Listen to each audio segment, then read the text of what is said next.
Hello friends, வணக்கம். இது உங்கள் உள்ளத்தனிய உயர்வு ஆர்கானிக்ஸ். இன்றைக்கி நம்மளுடைய வீடியோவில் என்ன பார்க்க போகிறோன்னா, பத்திலை கஷாயம் எப்படி தயார் பண்ணுறதுங்கிறது தான் நம்ம இந்த வீடியோவில் இன்றைக்கி பார்க்க போகிறோம். ஸோ இன்றைக்கி வந்து பத்திலை கஷாயம் தயார் பண்ண நாங்கள் அதுக்கு தேவையான பொருட்கள்லாம் எடுத்து வந்து வச்சுருக்கோம். அது என்னென்னு சொல்லிட்டு உங்களுக்கு காமிக்கிறவாங்க.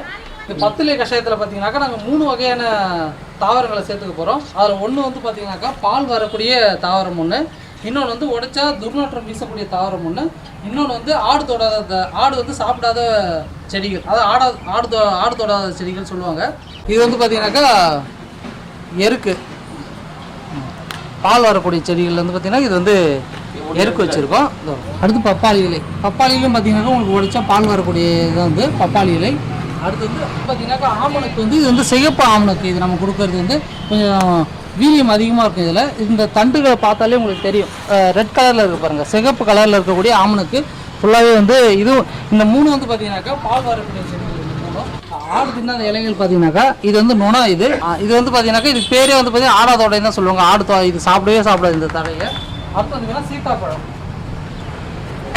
இது வந்து சீத்தா இலை. இந்த இலையை வந்து பார்த்தீங்கன்னாக்கா ஆடு தின்னாதது. அடுத்து வந்து வேப்பிலை. நல்ல மருத்துவ குணமிக்க பொருட்கள் தான் நம்ம சேர்த்து வச்சுருக்கோம். அடுத்து வந்து பார்த்தீங்கன்னாக்கா துர்நாற்றம் வீசக்கூடிய பொருட்கள் பார்த்தீங்கன்னாக்கா இது வந்து பார்த்தீங்கன்னாக்கா துத்தி. இது வந்து உடைச்சா வந்து துர்நாற்றம் வீசக்கூடியது. அடுத்து வந்து பார்த்தீங்கன்னாக்கா ஊமத்தம். அந்த காயை உங்களுக்கு காமிக்கிற மாதிரி ஊமத்தங்காய். இப்போ நம்ம இது பத்திலை கஷாயம் தயார் பண்ணுறதுல இந்த ஊமத்தங்காய் வந்து பார்த்தீங்கன்னா ஊமத்தம் செடி வந்து ரொம்ப வீரியம் முக்கியது. இது வந்து ரொம்ப வந்து ஸ்மெல் அதிகமாக வீசக்கூடிய பொருளில் ஒன்று. அடுத்து வந்து பார்த்தீங்கன்னாக்கா குப்பை மீனி. இது வந்து பார்த்தீங்கன்னாக்கா துர்நாற்றம் வீசக்கூடியது. அடுத்து வந்து புங்கன் வந்து பார்த்தீங்கன்னாக்கா ஒரு மிகச்சிறந்த பூச்சி விரட்டியாக செயல்படும். இதில் வந்து நிறைய மருத்துவ குணங்கள் இருக்குது. இப்போ நம்ம கிட்டத்தட்ட இது வந்து கடைசியாக வந்து இப்போ நம்ம நொச்சித்தழை.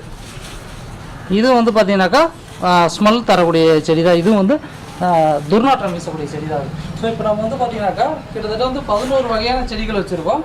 இது எல்லாமே சேர்த்து தான் நம்ம வந்து பத்திலை கஷாயம் தயார் பண்ண போகிறோம். உங்கள் பகுதிகளில் இந்த மாதிரி பால் வரக்கூடிய செடி, துர்நாற்றம் வீசக்கூடிய செடி, ஆடு தொடாத செடிகள் எது கிடைச்சாலும் நீங்கள் வந்து பயன்படுத்திக்கலாம். இது வந்து பால் பெருங்காயம். இது வந்து நாங்கள் ஒரு 50 கிராம் அளவுக்கு வந்து எடுத்து வச்சுருக்கோம். அடுத்து வந்து பார்த்தீங்கன்னாக்கா மிளகாய், பச்சை மிளகாய் வந்து 1.5 கிலோ அளவுக்கு வந்து நாங்கள் வந்து அரைச்சி எடுத்து வச்சுருக்கோம். அடுத்து வந்து பார்த்தீங்கன்னாக்கா இஞ்சி விழுது. இது வந்து பார்த்தீங்கன்னாக்கா 2 கிலோ அளவுக்கு நாங்கள் எடுத்து வச்சுருக்கோம். அடுத்து பூண்டு, வெள்ளை பூண்டு. உங்களுக்கு எல்லாமே வந்து பார்த்தீங்கன்னாக்கா காரம் தரக்கூடிய பொருட்கள். இது எல்லாமே வந்து ரொம்ப காரமாக வீரியமாக இருக்கக்கூடிய பொருட்கள். 20 லிட்டர் பார்த்தீங்கன்னாக்கா நாட்டு மாட்டு கோமியம். இது வந்து நாங்கள் வந்து நேராக நாட்டு மாட்டு பண்ணையிலேருந்து போயிட்டு வாங்கிட்டு வந்த இந்த கோமியம். இதில் வந்து வீரியம் வந்து அதிகமாக இருக்கும். இதில் நம்ம செய்கிற பூச்சி விரட்டியில் வந்து ரொம்ப முக்கியமான பங்கு வகிக்கக்கூடியது வந்து பார்த்திங்கன்னா புகையிலை வந்து ரொம்ப வீரியம் மிக்கக்கூடிய ஒரு பொருள். இது கலக்கும்போது என்னென்னா பூச்சிகளை விரட்டுறதுல நம்பர் 1 இடத்துல இந்த புகையிலை தான் இருக்குது. ஏன்னா அந்த அளவுக்கு வந்து காரத்தன்மை உள்ள ஒரு பொருள். இப்போ நம்ம எடுக்கும்போது வந்து பார்த்திங்கன்னா நமக்கே வந்து ரொம்ப நெடியேறுது. அப்போ இந்த அளவுக்கு வந்து நம்ம இது எல்லாத்தையும் மிக்ஸ் பண்ணி கொடுக்கும்போது செடிகளுக்கு விதமான பூச்சி தாக்குறதும் இல்லாமல் பயிர்கள் வந்து நல்லா ஆரோக்கியமாக வளரும். இந்த புகையில வந்து 2 கிலோ அளவுக்கு நாங்கள் எடுத்து வச்சுருக்கோம். பூச்சி விரட்டியில் பார்த்தீங்கன்னாக்கா 3G கரைசல், வேப்பங்கொட்டை கரைசல், இந்த மாதிரி நிறைய வகையான பூச்சி விரட்டி இருக்குது. இப்போ நாம் செய்கிறது வந்து பார்த்திங்கனாக்கா பத்திலை பூச்சி விரட்டி கஷாயம் வந்து தயார் பண்ண போகிறோம். அது வந்து எப்படி பண்ணுறதுன்னு பார்க்க போகிறோம். அது மட்டும் இல்லாமல் இதுதான் பார்த்தீங்கன்னாக்கா பூச்சிகளை விரட்டக்கூடியதில் இது ரொம்ப வந்து முதன்மையான ஒரு பொருள்னு பார்த்தீங்கன்னாக்கா இந்த பத்திலை கஷாயம் தான். ஸோ வந்து இது நம்ம எப்படி செய்கிறதுங்கிறத இன்றைக்கி ஃபுல்லாக இந்த வீடியோவில் நம்ம பார்க்க போகிறோம். சரி, வாங்க எப்படி செய்கிறதுன்னு பார்க்கலாம். இது எல்லாத்தையும் நம்ம எடுத்து ரெடி பண்ணி வச்சுருக்கோம். இது இருக்கிற எல்லா செடிகளையும் என்ன பண்ணால் துண்டாக நம்ம நறுக்கி நம்ம வந்து இன்றைக்கி பத்திலை கஷாயம் தயார் பண்ண போகிறோம். பூச்சி விரட்டி தயார் பண்ணுறது பார்த்திங்கன்னா நம்ம வந்து 200 லிட்டர் கொள்ளையில் ஒரு பாரில் எடுத்து வச்சுருக்கோம். இதில் வந்து 150 லிட்டர் அளவுக்கு தண்ணீர் வந்து இப்போ நம்ம நிரப்பிக்கிட்டு இருக்கோம். ஸோ இப்போ அதை நிரப்பினதுக்கப்புறம் பார்த்தீங்கன்னாக்கா நம்ம வந்து ஒவ்வொரு பொருளாக வந்து இதில் ஆட் பண்ண போகிறோம்.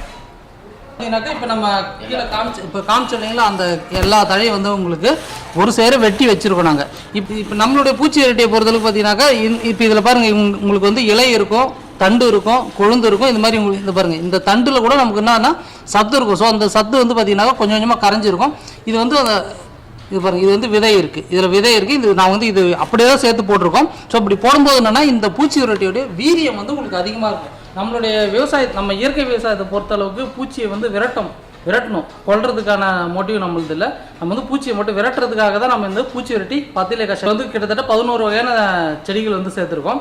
இதில் வந்து பார்த்தீங்கன்னா நாங்கள் வந்து எருக்கு சேர்த்துருக்கோம். இப்போ எருக்கு வந்து பார்த்தீங்கன்னாக்கா ஒரு போரான் சத்து கிடைக்கும். இப்போ இது வந்து பூச்சி விரட்டியாக மட்டும் செயல்படாமல் நம்மளுடைய இயற்கை விவசாயத்தில் பயிர்களுக்கு வந்து பார்த்திங்கன்னா ஒரு ஊட்டச்சத்து மருந்தாக கூட இது வந்து செயல்படுது.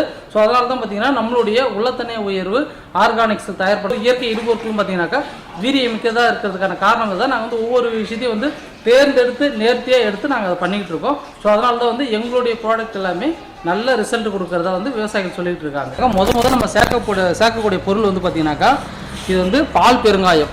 இது வந்து நாட்டு மருந்து கடைகளில் மட்டும்தான் இந்த பெருங்காயம் கிடைக்கும். மற்ற பெருங்காயம் வந்து அந்தளவுக்கு வீரியம் இருக்காது. ஸோ இந்த கொஞ்சம் விலை கூடுதலாக இருந்தாலும் நீங்கள் வந்து இந்த பூச்சிவெட்டி தயார் பண்ணுறீங்கன்னா இந்த பால் பெருங்காயத்தை சேர்த்துங்க. பால் பெருங்காயம் நம்ம ஏன் சேர்க்குறோன்னா இப்போ நான் கிட்ட கொஞ்சம் தூரம் எடுத்துகிட்டு போனால் எனக்கே வந்து கொஞ்சம் ஒரு மாதிரி திகட்டுற மாதிரி இருக்குது, ஒவ்வாமையாக இருக்குது. ஸோ அது வந்து பூச்சிகளுக்கு வந்து பார்த்திங்கன்னா இது ஒவ்வாமையை ஏற்படுத்தும். ஒரு செடிகள் வந்து உட்காரும்போது என்ன இந்த பெருங்காயத்தோடைய வாசனை தான் முதல்ல வந்து தெரிய வரும். அப்படி வரும்போது என்னென்னா அந்த பூச்சிகளுக்கு வந்து இது வந்து ஒவ்வாமை ஏற்படுத்தும், பூச்சி வந்து அந்த செடிகள்கிட்டே வராது. ஸோ அதுக்காக தான் பார்த்தீங்கன்னாக்கா நாம் வந்து இந்த பால் பெருங்காயத்தை சேர்க்குறோம். ஸோ வந்து இது வந்து கிட்டத்தட்ட ஒரு 50 கிராம் அளவுக்கு 150 லிட்டர் தண்ணிக்கு நாங்கள் வந்து 50 கிராம் அளவுக்கு தான் சேர்க்குறோம். ஸோ அந்த அளவுக்கு இதனுடைய வீரியம் வந்து அதிகப்படியாக இருக்கும். எனக்கே வந்து பார்த்திங்கன்னா கொஞ்சம் லைட்டாக நெடியது. முதல்ல நம்ம ஏன் வந்து பெருங்காயம் சேர்க்குறோம்னா பெருங்காயம் வந்து சீக்கிரமாக கரையாது, அது வந்து கொஞ்சம் கெட்டித்தன்மையாக இருக்கும். ஸோ இப்போ நம்ம இந்த 150 லிட்டர் தண்ணியில் பெருங்காயத்தை கறக்கும்போது நல்லா வந்து கொஞ்சம் கொஞ்சமாக அது டைம் எடுத்துக்கும், கரையிறதுக்கு வந்து டைம் எடுத்துக்கும். நாம் கொஞ்சம் நுணுக்கி தான் போட்டுக்கோம், இருந்தாலும் இந்த பெருங்காயம் கரையை கொஞ்சம் லேட் ஆகுன்றதுனால நம்ம ஃபஸ்ட்டு எடுத்தோடனே பெருங்காயத்தூள் சேர்த்துக்கிட்டோம். அடுத்ததான் வந்து பார்த்திங்கன்னாக்கா நாட்டு பசு மாட்டோடைய கோமியம் வந்து சேர்க்கணும். அது வந்து பார்த்திங்கன்னா 20 லிட்டர் அளவுக்கு நம்ம வந்து நாட்டு பசு மாட்டோடைய கோமியம் இப்போ சேர்த்துக்க போகிறோம். இந்த கோமியம் வந்து பார்த்திங்கன்னா நம்முடைய நண்பருடைய பண்ணையிலேருந்து கொண்டு வந்தோம். பாலாஜி பலாப்பட்டுன்ற ஊர்லேருந்து நாங்கள் வந்து அங்கே வந்து பண்ணை வச்சுருக்காரு, நம்மளுடைய நண்பர் பண்ணை வச்சுருக்காரு. அவருடைய பண்ணையிலேருந்து நாட்டு மாட்டு கோமியம் வந்து நமக்கு வந்து அவர் கொஞ்சம் ஃப்ரீயாகவே கொடுத்தாரு. இந்த இது வந்து நம்ம 20 லிட்டர் அளவுக்கு நாட்டு மாட்டு கோமியம் வந்து சேர்த்துக்க போகிறோம். கோமியம் வந்து நம்ம ஊற்றும் போதே நமக்கு அந்த வீரியம் வந்து தெரியுது, நமக்கு அதனுடைய வாசனை வந்து அப்படியே இருக்குது. நமக்கு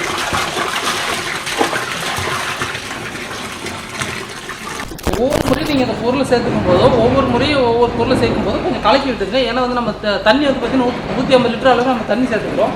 ஸோ அது வந்து எல்லாமே வந்து நல்லா மிக்ஸ் ஆகணும், ஒன்றோட ஒன்று வந்து மிக்ஸ் ஆகணுன்றதால ஒவ்வொரு முறையும் பொருளை சேர்க்கும்போது நல்லா கலக்கி விட்டுருங்க. இந்த தண்ணி கூட வந்து நம்ம பெருங்காயமும் கோமியமும் சேர்த்துக்கிட்டோம். அடுத்ததாக வந்து பார்த்தீங்கன்னாக்கா இஞ்சி பூண்டு பச்சை மிளகாய் பேஸ்ட் நம்ம சேர்த்துக்க போகிறோம். இப்போ நம்ம ஏன் வந்து பூண்டு இஞ்சி பச்சை மிளகாய் இதனுடைய விழுது நம்ம சேர்த்துக்கிறோம்னா எல்லாமே வந்து பார்த்திங்கன்னா காரத்தன்மை உடையது. ஸோ வந்து காரத்தன்மையும் இருக்கும், நெடியும் வந்து பார்த்திங்கன்னாக்கா இதில் நம்ம பெருங்காயத்தோடு பார்த்திங்கன்னா இதுலேயும் நெடி வந்து அதிகமாக இருக்கிறதுனால என்னென்னா பூச்சிகளுக்கு வந்து இது ஒவ்வாமையை தான் ஏற்படுத்தும். இது வந்து பார்த்திங்கனாக்கா ஒவ்வாமையை ஏற்படுத்தும். அது மட்டும் இல்லாமல் செடிகளை தெரியும்போது காரத்தன்மை அப்படியே இருக்கும். ஸோ அப்படி காரம் அதிகமாக இருக்கும், பூச்சிகள் வந்து உட்காரும்போது என்னென்னா அந்த தாவரத்தில் இருக்கக்கூடிய இலைகளையோ இல்லை பூக்களையோ சாப்பிடும்போது என்னென்னா செரிமான கோளாறு ஏற்படும். அப்படி செரிமான கோளாறு ஏற்படும் போது என்னென்னா பூச்சிகள் வந்து அடிக்கடிக்கு நம்மளோட தோட்டத்துக்கு வராது. வெள்ளை பூண்டு அரைச்சி வச்சிருக்க வெள்ளை பூண்டு நம்ம சேர்த்துக்க போகிறோம். இப்போ பூண்டு சேர்த்துக்கிறதுக்கப்புறம் சும்மா லைட்டாக ஒரு இது கலக்கி விட்டுருங்க. ஏன்னா வந்து தண்ணி கூட எல்லாமே ஃபுல்லாக ஒன்றோட ஒன்று கலந்துருக்கணும். அடுத்து நம்ம வந்து அரைச்சி இஞ்சி சேர்த்துக்க போகிறோம். தோலோடய அரைச்சி வச்சுருக்கோம். இஞ்சிலையும் வந்து பார்த்திங்கனாக்கா காரத்தன்மை அதிகமாக இருக்கும். இதில் இருக்கக்கூடிய சத்துக்கள் வந்து பார்த்திங்கன்னா நம்ம செடிகளில் தெளிக்கும் போது செடிகள் தாவரங்களுக்கும் வந்து பார்த்திங்கனாக்கா இந்த சத்து கிடைக்கும். ஸோ இதெல்லாம் இப்போ நம்ம பண்ணுற இந்த விஷயம் எல்லாமே வந்து தான் நம்மளோட இயற்கை விஞ்ஞானி இயற்கை விவசாயி நம்மாழ்வார் ஐயாவுடைய வழிகாட்டுதல் பேரில் தான் நாங்கள் இப்போ இதை எடுத்து பண்ணிகிட்ருக்கோம். ஸோ இது வந்து இது நாங்கள் மட்டும் இல்லை, தமிழ்நாட்டில் இருக்க ஒவ்வொரு விவசாயிகளும் வந்து பார்த்திங்கனாக்கா இந்த மாதிரி இயற்கை விவசாயத்தை முன்னெடுத்து போகணுன்றதா எங்களுடைய ஒரு வேண்டுகோளாகவும் இருக்குது. ஸோ அதுக்காக எங்களால் முடிஞ்ச ஒரு விஷயங்களை நாங்கள் கொடுத்துக்கிட்டுருக்கோம். அடுத்து வந்து பார்த்திங்கனாக்கா பச்சை மிளகாய் விழுது வந்து சேர்த்துக்க போகிறோம். நம்ம இதுவும் வந்து பார்த்திங்கனாக்கா காரத்தன்மை கொண்டது தான். ஸோ வந்து பூச்சிகளுக்கு வந்து பார்த்திங்கனாக்கா பூச்சிகளுக்கு பிடிக்காத ஒரு விஷயங்களை தான் நம்ம சேர்க்குறோம். ஸோ அதனால் வந்து நம்மளுடைய விளைநிலங்களை நம்ம தெளிக்கும் போது எந்த விதமான பூச்சிகளும் வராது. அப்படியே வந்தாலும் நம்மளுடைய இந்த பூச்சி விரட்டி தெளிக்கும் போது ஒன்று அந்த தோட்டத்தில் பூச்சி இருக்காது, அப்படி இல்லை அந்த பூச்சி இருந்தாலும் அதுக்கு அஜீரண கோளாறு ஏற்பட்டு 2-3 நாளில் நம்ம தோட்டத்தை விட்டே ஓடிடுங்க. ஸோ அந்தளவுக்கு நம்ம ஒரு வீரியமிக்காக தான் நம்ம தயார் பண்ணுறோம். இதுக்கு எல்லாம் காரணம் என்னென்னா நாம் வந்து இப்போ நஞ்சில்லா உணவை சாப்பிட்ணும் அப்படிங்கிற ஒரே விஷயம் மட்டும்தான். இதுக்கு எல்லாமே வந்து முக்கிய காரணம் அப்படின்னு பார்த்தீங்கன்னா நம்மளுடைய வழிகாட்டுதல் தான். அவர் சொன்ன ஒவ்வொரு விஷயங்களும் வந்து நாங்கள் ஃபாலோ பண்ணிகிட்ருக்கோம், நாங்கள் வந்து பின்தொடர்ந்து போயிட்டுருக்கோம். ஸோ இது வந்து என்னென்னா தமிழ்நாட்டில் இருக்கிற அனைத்து விவசாயிகளும் இந்த மாதிரியான ஒரு விஷயத்தை முன்னெடுத்து போகணும் அப்படிங்கிறத எங்களுடைய ஒரு வேண்டுகோளாகவும் இருக்குது. ஏன்னா ரொம்ப ரொம்ப முக்கியமான ஒரு பொருள் நம்ம சேர்க்க போகிறோம், புகையிலை. இந்த புகையில வந்து பார்த்தீங்கன்னாக்கா பூச்சிகளுக்கு வந்து மயக்க நிலையை கொண்டு வரும். இப்போ இதை நம்ம கலந்து நம்ம இது கொடுக்கும்போது என்னன்னா பூச்சிகள் கிட்டேயே வராது. ஒரு குறிப்பிட்ட தூரத்துக்கே வந்து பார்த்தீங்கன்னா இந்த புகையிலுடைய அந்த வாசம் வந்து பார்த்தீங்கன்னாக்கா இந்த தோட்டம் ஃபுல்லாகவே இருக்கும். ஸோ அப்படி இருக்கும்போது பூச்சிகள் எதுவுமே வந்து தோட்டத்துக்குள்ளே வரவே யோசிக்கும். அந்த அளவுக்கு இது வந்து இதனுடைய வாசம் வந்து அந்த தோட்டம் ஃபுல்லாகவே வந்து பரவி இருக்கும். இது வந்து பார்த்தீங்கன்னாக்கா நீட்டு புகையில இது வந்து நாங்கள் சிறு சிறு துண்டுகளாக வந்து வெட்டி வச்சுருப்போம். இப்போ இதை அடுத்து நம்ம இந்த புகையில வந்து இதில் சேர்த்துறோம். இப்போ நம்ம இதுக்கு எடுத்து கொடுக்கும்போது என்ன ஆகுதுன்னா நமக்கே வந்து நெடியேறுது. அந்த அளவுக்கு இந்த புகையில வந்து வீரியம் இருக்குது. இதில் வந்து பார்த்தீங்கன்னாக்கா இந்த புகை இலை இல்லாமல் இது கூடவே வந்து பார்த்திங்கன்னா அந்த புகையிலுடைய தண்டுகளையும் நம்ம வந்து சேர்த்துருக்கோம். இதில் என்னென்னா இதுலேயும் கொஞ்சம் கொஞ்சம் அதனுடைய புகையிலுடைய சாரம் இருக்கும். ஸோ இது வந்து நம்ம கிட்டத்தட்ட ஒரு 40 நாள் 41 நாள் அளவுக்கு ஊறும் போது என்னென்னா அதனுடைய சாரமும் இறங்கி நல்ல வீரியமிக்க ஒரு பத்திலை கஷாயமாக நமக்கு வந்து ரெடி ஆகும். அடுத்ததாக வந்து பார்த்திங்கன்னா நம்ம கீழே காமிச்ச அனைத்து இலை களைகளையும் நம்ம சேர்த்துக்க போகிறோம். இதில் வந்து பார்த்திங்கன்னா இலை தண்டு எல்லாமே காய் முதற்கொண்டு இருக்குது.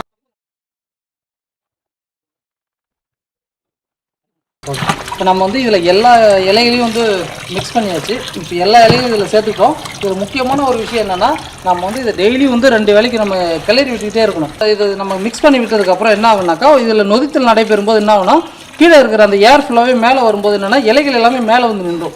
ஸோ அப்போ நம்ம டெய்லியும் வந்து 2 வேளை இதை கிளறும் போது என்ன ஆகுனாக்கா அடியில் இருக்கிற இலைகள் வந்து மேலே வரும், மேலே இருக்கிற இலைகள் வந்து கீழே போகும்போது இது வந்து ஒரு சுழற்சி முறையில் போயிட்டு வரும்போது என்ன ஆகுதுனாக்கா நல்லா உங்களுக்கு இந்த சாரம் வந்து ஊற ஆரம்பிக்கும். ஊற ஆரம்பிச்சதுனாக்க உங்களுக்கு கிட்டத்தட்ட ஒரு 42 நாள், ஒரு மண்டலம் சொல்லுவாங்க. ஒரு மண்டலத்துக்கு அப்புறம் நீங்கள் இதை எடுத்து பயன்படுத்த ஆரம்பிச்சிங்கனாக்கா இதுதான் வந்து உங்களுக்கு என்ன சொல்கிறது ஒரு மிகச்சிறந்த ஒரு பூச்சி விரட்டியாக செயல்படும். இது நீங்கள் வந்து எத்தனை நாள் வந்து கிளறணும்னு நீங்கள் ஒரு கேள்வி இருக்கும் இல்லைங்களா?